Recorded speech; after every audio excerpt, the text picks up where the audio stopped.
Chaturanga Dandasana is an advanced pose, and this posture is used to build up the strength on arms, to work on the abdomen, to work on the lower back. Chaturanga, first maybe an introduction about the posture. Chaturanga means 4 parts. Dandasana is like a stick. So in a stick pose, when your 4 parts are involved, that's called Chaturanga.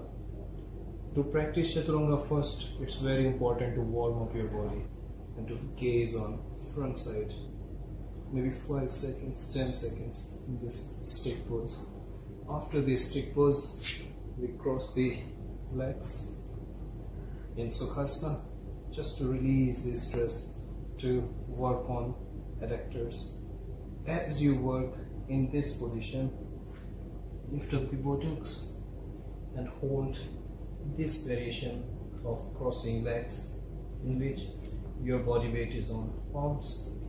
From here, you place your body into cat, maybe again 5 seconds, so you're checking your coordination.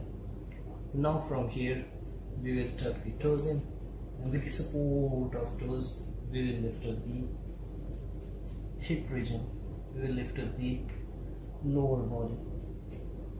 In this downward facing dog, first we press the heels down, we set up our body, and maybe 5 to 10 seconds downward facing dog, just to normalize your breath, just to stretch your leg muscles, to stretch your back muscles. Now to make Chaturanga very easy, first I shift my body weight on the arms from this Adho Mukha Svanasana. So the practice is this flow, to stretch your back, to stretch your arms, and to shift the body weight. So just this flow. You are here in downward facing. You take a deep breath. With exhale. So you will feel the alignment of your body. You will feel the stretching on your muscles. Maybe one more time. And from there I come back into this plank first.